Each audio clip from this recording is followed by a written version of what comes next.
کہ مطیبہ کا اس کیس سے بری ہونا مشکل تھا۔ سارے ثبوت اسے ہی قصوروار ٹھہرا رہے تھے اور بالآخر یہی ہوا۔ مطیبہ کو سوہا کیسر کے قتل کا ذمہ دار ٹھہرایا گیا۔ سارے ثبوت بھی پیش کیے گئے جو انہیں سوہا کی ڈیڈ باڈی کے پاس ملے تھے، اور ان ثبوتوں کو جھٹلانا ناممکن تھا، اور ان کے پاس تو کوئی ایسا ٹھوس ثبوت بھی نہ تھا جس سے وہ مطیبہ جمال کا دفاع کر سکتے۔ وکیل نے بھی ہار مان لی تھی اور مطیبہ کو دوہرے قتل کرنے یعنی سوہا کیسر اور اس کے بچے کو جان سے مارنے پر سزا دی گئی تھی۔ مطیبہ نے بھیگی آنکھوں سے سر اٹھا کر اپنی فیملی کو دیکھا۔ فاطمہ، حداد صاحب، انس اور حدیقہ کو اس نے روتے ہوئے دیکھا۔ وہ سب پہلے ہی بہت تکلیف میں تھے۔ یہ منظر بہت تکلیف دہ تھا۔ اور دوسری طرف یہ فارس خبر سنتے ہی چہرہ ہاتھوں میں چھپائے پھوٹ پھوٹ کر رو دیا۔ کیا اس نے مطیبہ جمال کو ہمیشہ ہمیشہ کے لیے کھو دیا تھا؟ مطیبہ کو پولیس ہتھکڑی لگا کر کمرہ عدالت سے لے جانے لگی تو حداد صاحب نے ان سے چند منٹ مانگے تھے تاکہ وہ مطیبہ سے کچھ باتیں کر سکے۔ مجھے معاف کر دینا بیٹا، میں نے تمہیں بچانے کی ہر ممکن کوشش کی لیکن میں ناکام ٹھہرا۔ کوئی بات نہیں پاپا، مجھے آپ سے کوئی گلہ نہیں، بلکہ آپ نے تو ہر ممکن کوشش کی ہے مجھے بچانے کی، جس پر میں آپ کی شکر گزار ہوں پاپا، وہ سر جھکائے کہہ رہی تھی۔ آنسو ٹوٹ کر اس کے گالوں پر بہہ رہے تھے۔ آپ لوگ پلیز پریشان نہ ہوں اور نہ ہی میرے لیے دکھی ہوں، میری قسمت میں یہی سب لکھا تھا اور مجھے اپنی قسمت کا لکھا منظور ہے۔ مطیبہ اپنے ہونٹوں کو سختی سے بھینچے اپنے آنسوؤں کو روکنے کی کوشش کر رہی تھی۔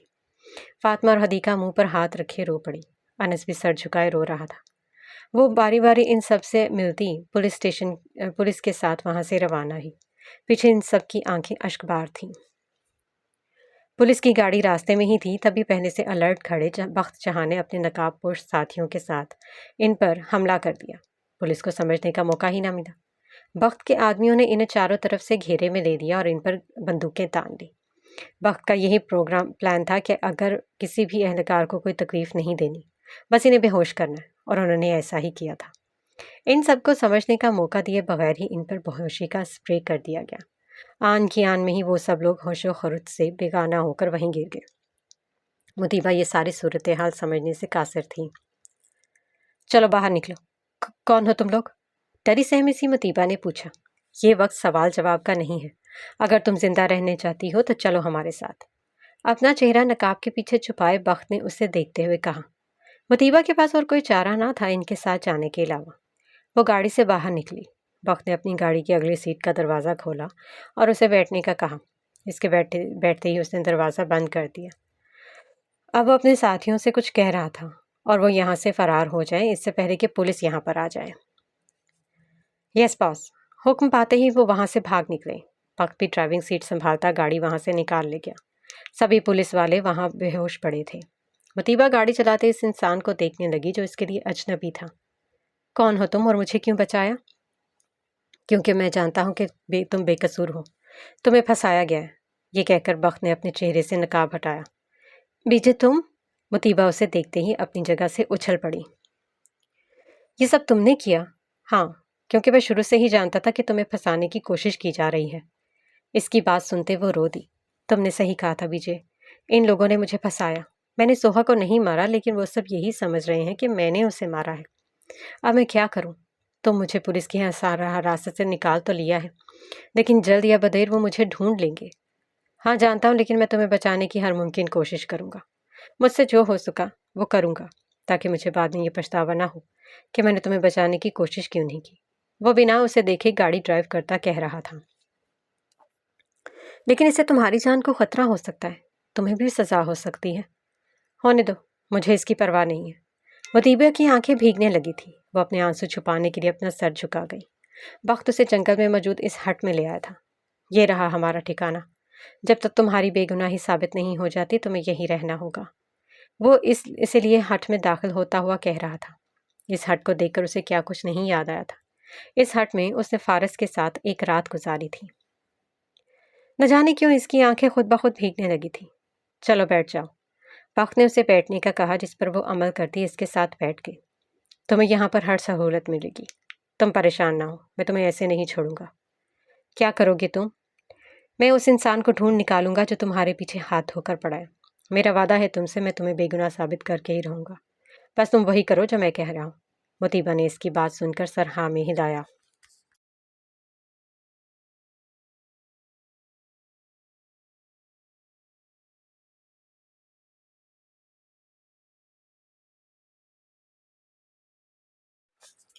ہاں، میں تو اسے بھول ہی گئی۔ یہ وہی ہٹ ہے جہاں پر میں نے بخت جہاں کے ساتھ اپنا بچپن گزارا تھا۔ کیا مجھے بی جی کو اپنے بارے میں سب کچھ بتا دینا چاہیے؟ وہ خود سے سوال کر رہی تھی۔ ہاں، ایک وہی تو بچہ ہے جو مجھ پر بھروسہ کرتا ہے۔ وہی میرا بیسٹ فرینڈ ہے۔ اس نے سوچ لیا تھا کہ وہ اسے سب کچھ بتا دے گی۔ وہ دونوں ہٹ کے باہر آگ جلائے ایک ساتھ بیٹھے بھنی ہوئی مرغی کے ساتھ پورا پورا انصاف کر رہے تھے۔ مطیبہ سب کچھ بھلائے بخت جہاں کے ساتھ بیٹھی مسکرا رہی تھی۔ اپنے ساتھ مطیبہ کو دیکھ کر بخت ہلکے سے مسکرایا۔ اسے بھی اپنا بچپن یاد آ گیا تھا جب وہ مطیبہ کے ساتھ یوں ہی وقت گزارنے اس جنگل میں آتا تھا۔ مطیبہ مرغی کی ران پکڑے کچھ سوچتی بخت سے بولی، سنو۔ ہاں بولو۔ وہ اس کی طرف دیکھتے ہوئے بولا، مجھے تمہیں کچھ بتانا تھا۔ ہاں کہو، سن رہا ہوں۔ وہ میری پرسنل باتیں ہیں جو میں تمہارے ساتھ شیئر کر رہی ہوں۔ ہاں کہو، وہ مسکرا کر بولا۔ تمہیں پہلے میں نے بتایا تھا کہ میرا ایک بھائی ہے، سلیم۔ ہاں تو کیا ہوا؟ کیا وہ مر گیا؟ بخت نے ناسمجھی سے ابروچ کر۔ اللہ نہ کرے، کیوں مرے؟ تو پھر اور کیا ہے؟ وہ اصل میرا سگا بھائی نہیں ہے۔ کیا مطلب سگا بھائی نہیں ہے؟ مطیبہ نے گہری سانس کھینچی۔ تمہیں پتہ ہے بچپن میں میں نے اپنی یادداشت کھو دی تھی۔ وہ اپنی ہی دھن میں بنا اسے دیکھے اسے یہ سب کہہ رہی تھی۔ اس کی یہ بات سنتا بخت جو کہ مرغی کی ران بڑے مزے سے کھا رہا تھا چونک کر اسے دیکھنے لگا۔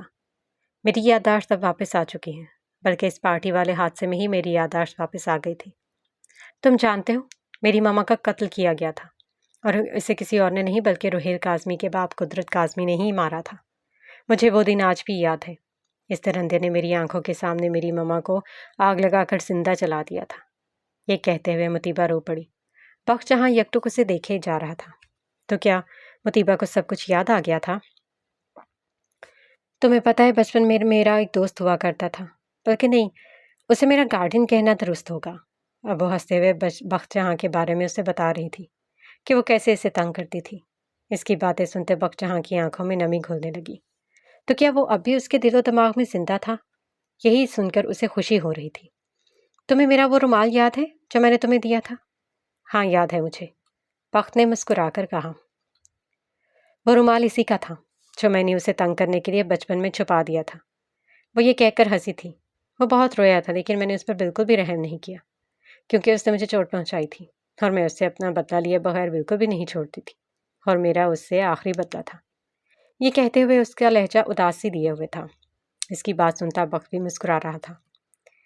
تو کیا وہ تمہارا دوست اب بھی زندہ ہے؟ بخت نے پوچھا۔ مطیبہ نے ٹھنڈی آہ بھری اور تاریک آسمان پر چمکتے ستاروں کو دیکھتے ہوئے بولنے لی۔ نہیں، وہ اب اس دنیا میں نہیں ہے۔ اسے مار دیا گیا تھا یا پھر وہ مر گیا، مجھے نہیں معلوم، لیکن میں نے اسے ہمیشہ ہمیشہ کے لیے کھو دیا۔ اب جب کہ میری یادداشت واپس آ گئی ہے تو دل چاہ رہا ہے کہ کاش میری یادداشت کبھی واپس نہ آتی۔ وہ کیوں؟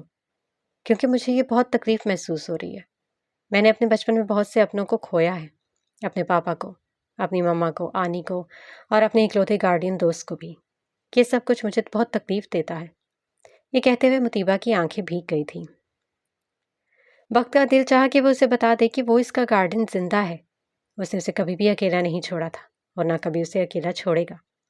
وہ اسے کہے کہ اس وقت بھی وہ اس کے پاس ہے، لیکن اس میں ہمت ہی نہ ہو سکی۔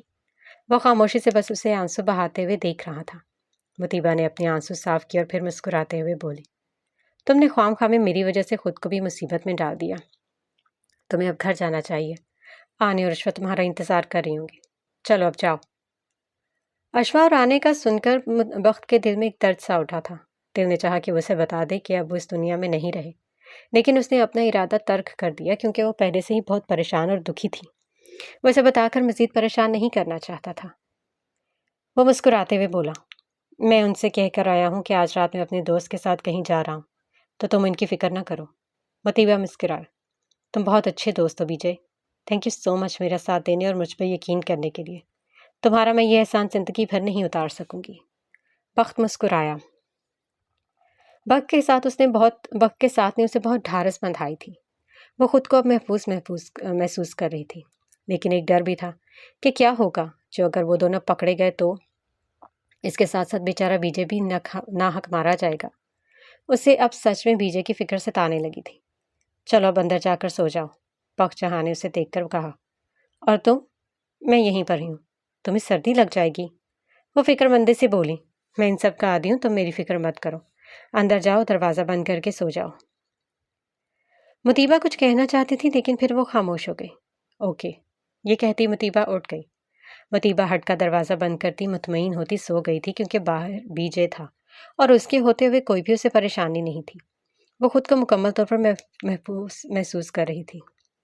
مطیبہ کے سوتے ہی وقت وہاں سے روانہ ہوا تھا، کیونکہ اسے بہت ضروری کام سر انجام دینے تھے۔ وہ سیدھا رامز کے گھر آیا تھا۔ رامز کی حالت اب قدرے بہتر تھی۔ رئیس اور آنے کی موت کا سن کر اسے بہت دکھ پہنچا تھا، لیکن اس نے عہد کیا تھا کہ وہ رئیس اور آنے کے قاتلوں کو ہرگز بھی نہیں چھوڑے گا۔ بہت کوششوں کے باوجود بھی جب روہیل اور عشوہ انہیں نہ ملے تو بخت نے ان دونوں کو بھی مردہ تسلیم کر لیا۔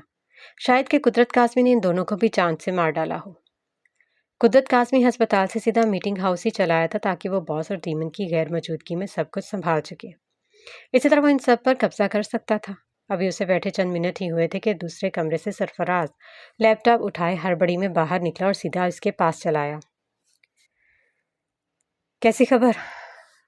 قدرت قاسمی سیدھا ہوا۔ باس، یہ تصویریں دیکھیں ذرا۔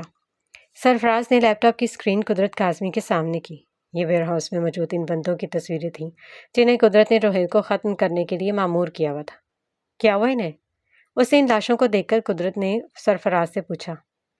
باس، ان سب کو کسی نے بہت بے رحمی سے مار دیا ہے، ماں سوائے ہمارے ایک بندے کے جو کہ شدید زخمی حالت میں ابھی ہسپتال میں زیر علاج ہے۔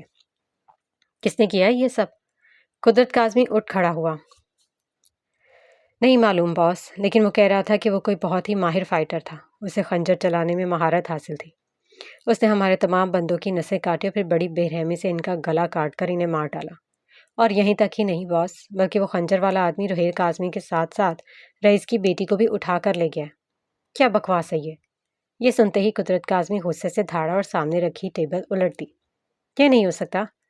یہ کیسے ہو سکتا ہے؟ بھلا کسی کو ہماری ان خفیہ جگہوں کا کیسے پتا؟ کس نے یہ کیا ہے سب؟ پتا کرو۔ مجھے اس آدمی کی لاش چاہیے جس نے میرے گھر میں گھس کر میرے آدمیوں کو مارا اور میرے قیدیوں کو اٹھا کر لے گیا۔ میں اسے خود اپنے ہاتھوں سے ماروں گا۔ جی باس، سرفراز نے فوراً سے سر ہاں میں ہلایا۔ آخر کون ہے یہ خنجر والا آدمی؟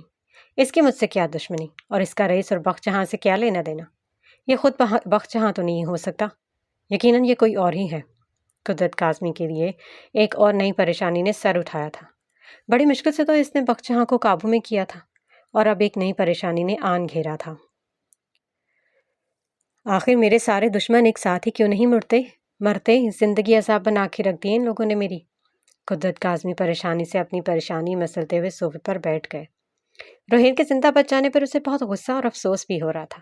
کاش کہ میں اسے وہیں پر اپنے ہاتھوں سے مار ڈالتا۔ اب اسے پچھتاوا ہو رہا تھا کہ اس نے ایسا کیوں نہیں کیا۔ صبح ہر نیوز چینل پر یہی خبر چل رہی تھی کہ سوہا کیسر کی قاتلہ مطیبہ جمال کل عدالت سے جیل جاتے ہوئے فرار ہو گئی۔ اسے کسی نے اپنے ساتھیوں کے ساتھ مل کر فرار کرانے کی کوشش کی اور پولیس والوں کو بے ہوش کر کے وہ اسے اٹھا کر لے گئے۔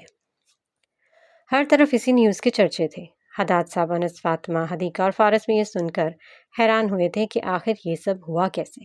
کس نے کیا آخر یہ سب؟ کون ہو سکتا ہے جس نے مطیبہ کو فرار کروانے میں اس کی مدد کی؟ مطیبہ کے فرار ہونے سے سبھی یہی کہہ رہے تھے کہ وہ گناہ گار تھی، تبھی تو سزا سے بچ کر بھاگ گئی، اور فارس کو یہ سب کچھ بہت برا محسوس ہو رہا تھا۔ ہسپتال جا کر ایسی بہت سی باتیں سننے کو مل رہی تھیں اور وہ دل پر جبر کیے یہ سب سن رہا تھا۔ مطیبہ کو فرار ہوئے 3 دن ہو چکے تھے اور ابھی تک اس کی کوئی خبر نہ تھی۔ شاذر غفاری مطیبہ کے فرار ہونے کا سن کر پاگل ہو رہا تھا۔ وہ سوچ رہا تھا کہ آخر اس کی کس نے ہمت کی مطیبہ کو بھگانے کی، اور جانچ پڑتال کرنے پر اسے پتہ چلا کہ یہ سارا کچھ پران جہانگیر عرف عام بی جے کا ہی کیا دھرا ہے۔ اس کا خون کھولنے لگا۔ اس نے ہر جگہ باران جہانگیر اور مطیبہ کی تصویریں لگا دیں کہ یہ دونوں مفرور ملزم ہیں۔ اگر یہ دونوں کسی کو بھی کہیں بھی نظر آئے تو فوراً سے انہیں اس نمبر پر خبر دی جائے۔ خبر دینے والے کو 50 لاکھ روپے انعام دیے جائیں گے۔ اتنی بڑی رقم کا سن کر لوگ پاگلوں کی طرح ان دونوں کو ڈھونڈ رہے تھے۔ اس خبر کے بعد بخت اور زیادہ چکنا ہو گیا تھا اور اس نے مطیبہ کو بھی چکنا رہنے کی تاکید کی تھی۔ مطیبہ کو یہاں پہ چھپے ہوئے 1 ہفتہ ہو چکا تھا۔ اسے حداد صاحب، حدیقہ، فاطمہ، انس بھائی، سماما اور فارس کی بہت یاد آ رہی تھی، لیکن وہ کیا کر سکتی تھی؟ وہاں ان سے ملنے بھی تو نہیں جا سکتی تھی نا، لیکن بات تو کر سکتی ہوں نا، مطیبہ نے سوچا۔ ہاں، میں فارس سے بات کروں گی۔ کیا وہ اسے سمجھانے کی کوشش کرے گی کہ اگر ایسا کچھ بھی غلط نہیں کیا ہے؟ اس نے سوچ لیا تھا کہ پیچھے کے آتے ہی وہ اس کا فون مانگے گی اور فارس کو کال کرے گی۔ بخت جہاں اس وقت رامز کے گھر میں موجود تھا۔ وہ اپنے گھر نہیں جا سکتا تھا کیونکہ پولیس اب اس کے پیچھے پڑی ہوئی تھی اور اسے یقین تھا کہ وہ لوگ اس کے گھر پر نگاہ رکھے ہوئے ہیں آس پاس پر کہ وہ انہیں دکھے اور وہ اسے گرفتار کر کے لے جائے۔ اس طرح مطیبہ کو بھی خطرہ لاحق ہو سکتا تھا۔ بخت صوفے پر بیٹھا سامنے ٹی وی اسکرین پر چلتی خبریں سن رہا تھا۔ خبر مفرور مطیبہ جمال اور باران جہانگیر کے متعلق ہی تھی۔ کیسر یامین پریس کانفرنس کر رہے تھے اور یہ پریس کانفرنس لائیو دکھا جا رہی تھی۔ وہ پولیس اور قانون نافذ کرنے والوں سے مطالبہ کر رہے تھے کہ اس کی بیٹی کی قاتلہ اور اس کے فرار ہونے میں اس کی مدد کرنے والوں کو گرفتار کر کے انہیں کڑی سے کڑی سزا دلوائی جائے۔ میں تو تنگ آ گیا ہوں ان لوگوں سے۔ بخت جھنجھلا کر ریموٹ ٹیبل پر پھینکتا جوتوں سمیت صوفے پر لیٹ گیا۔ مجال ہے جو یہ لوگ ایک منٹ بھی ہمیں سکون سے رہنے دے۔ وہ آنکھوں پر بازو رکھتا آنکھیں موند گیا۔ ابھی اسے سوئے ہوئے چند منٹ ہی ہوئے تھے کہ رامز لیپ ٹاپ اٹھائے بھاگ کر اس کے پاس آیا۔ باس، یہ دیکھیں، یہ کیا خبر چل رہی ہے؟ اب کیا تمہیں ہو گیا ہے یار، سکون سے چند پل تو سکون سونے دو۔ وہ تنگ آ کر بولا۔ باس، خبر بھی ایسی ہے کہ آپ بھی حیران ہو جائیں گے۔ کیسی خبر؟ بخت جہاں سیدھا ہوتا بیٹھ گیا۔ لاؤ دکھاؤ ذرا۔ بخت نے اس کے ہاتھ سے لیپ ٹاپ لے کر گود میں رکھا اور اب رامز اسے آج کی خبر دکھانے لگا۔ یہ دیکھیں باس۔ رامز نے اسے کچھ لوگوں کی لاشیں دکھائی تھیں۔ یہ کون لوگ ہیں؟ باس، یہ وہ لوگ ہیں جن کا آپ کی موم اور آپ کی آنی کے قتل میں بالواسطہ تعلق رہا ہے۔ ان سب لوگوں نے قدرت کاظمی کے ساتھ اس کے گناہوں اور جرائم کو دبانے اور چھپانے میں بھرپور اور اہم کردار ادا کیا تھا۔ یہ وہی 12 لوگ ہیں جن کی پوری انفارمیشن نکالنے کے لیے آپ نے مجھے کہا تھا۔ ان سب کو کل رات بہت بے رحمی سے ایک ایک کر کے ان کے گھروں، farm house, office, swimming pool, گاڑی اور سڑک پر مارا گیا ہے۔ اور آپ جانتے ہیں ان سب کا خنجر سے گلا کاٹا گیا ہے اور ہر ایک کی لاش کے ساتھ ایک لیٹر بھی پایا گیا ہے جس میں ان سب کے گناہوں کا پوری ڈیٹیل کے ساتھ ذکر کیا گیا ہے۔ یہ سن کر بخت جہاں حیرانگی سے رامز کو دیکھنے لگا۔ کون کر سکتا ہے آخر یہ سب؟ آخر اسے ان سب لوگوں کی لسٹ ملی کہاں سے؟ اور یہ سب پتہ کیسے چلا کہ وہ لوگ میری موم اور رانی کے گنہگار تھے؟ نہیں معلوم باس۔ رامز نے کندھے اچکائے۔ وہ سب لوگ مارے جا چکے ہیں، اب بس قدرت کاظمی ہی رہتا ہے۔ کیا پتہ کسی دن قدرت کاظمی کی موت کی بھی خبر سننے کو مل جائے۔ نہیں، اس درندے کو خود میں اپنے ہاتھوں سے ماروں گا۔ یہ میں نے رئیس اور آنے سے وعدہ کیا تھا۔ وہ جو کوئی بھی ہے وہ جانے انجانے میں ہماری ہی مدد کر رہا ہے۔ تم اس کا پتہ لگانے کی کوشش کرو۔ میں نے پتہ لگانے کی بہت کوشش کی ہے باس۔ ان لوگوں کو جہاں جہاں مارا گیا ہے وہاں نہ تو کوئی لوگ موجود تھے اور نہ ہی کوئی ٹی وی کیمراز تھے جس سے اس کی شناخت کی جاتی۔ بخت جہاں نے گہری سانس کھینچی۔ نہ جانے یہ کون ہوگا، لیکن جو بھی ہے وہ ہے بہت چالاک اور شاطر۔ تم پھر یہ پتہ لگانے کی کوشش کرو، شاید کوئی سراغ مل جائے۔ یقیناً وہ ہمارے بارے میں سب کچھ جانتا ہے۔ جی باس۔ یہ کہہ کر بخت گہری سوچ میں گم ہو گیا۔ قدرت کاظمی کو جب ان 12 لوگوں کے قتل کی ہی خبر ملی تو وہ پاگل ہو گیا تھا۔ آخر یہ خنجر والا آدمی ہے کون؟ آخر اس کی مجھ سے کیا دشمنی ہے؟ وہ ایک ایک کر کے میرے کام والے سارے بندوں کو ختم کرتا جا رہا ہے۔ پتہ کرو اور اسے گھسیٹ کر میرے پاس لے کر آؤ۔ میں اسے ایسی دردناک اور کتے کی موت ماروں گا کہ وہ میرے پاؤں میں پڑ کر مجھ سے رحم کی بھیک مانگے گا، اور میں اسے رحم کی بھیک نہیں دوں گا۔ جی باس، میں کوشش کرتا ہوں، لیکن وہ بہت چالاک اور ہوشیار ہے۔ اس نے اپنا کوئی بھی سراغ نہیں چھوڑا جس سے اسے پکڑا جا سکتا ہے۔ آخر کون ہے یہ؟ اور یہ جو کوئی بھی ہے مجھے پاگل کر دے گا۔ قدرت کاظمی غصے سے پاگل ہو رہا تھا۔ اس خنجر والے نے اس کی ناک میں دم کر کے رکھ دیا تھا۔ اب جب کہ وہ بخت جہاں کو ختم کرنے والا تھا تو کہیں سے یہ آدمی آ ٹپکا تھا۔ اب وہ بخت کو چھوڑ کر اس خنجر والے آدمی کے پیچھے پڑ گیا تھا۔ پہلے سے اب اسے ختم کر دینا چاہتا تھا جو اس کے لیے خطرہ بنتا جا رہا تھا۔ فارس نے باران جہانگیر کے متعلق پوری انفارمیشن حاصل کر لی تھی۔ اسے معلوم پڑا تھا کہ وہ مطیبہ کے ساتھ یونیورسٹی میں پڑھتا تھا۔ اس نے باران کے گھر کا پتہ معلوم کیا اور وہاں روانہ ہوا۔ اب جو بھی کرنا تھا اسے ہی کرنا تھا۔ وہ باران جہانگیر کے گھر میں داخل ہوا۔ گھر میں کوئی بھی نہ تھا۔ فارس پورے گھر کی تلاشی دینے لگا کہ کیا پتہ کوئی ایسا سراغ مل جائے جس سے وہ مطیبہ کے بارے میں پتہ کر سکے کہ وہ کہاں ہوگی۔ وہ ایک ایک کمرے کی تلاشی لے رہا تھا لیکن اسے ایسی کوئی بھی چیز نہ ملی جس سے وہ کچھ معلوم کر پاتا۔ سیڑھیاں اترتے ہوئے اس کی نگاہ اچانک سے کونے والے بند کمرے پر پڑی تھی۔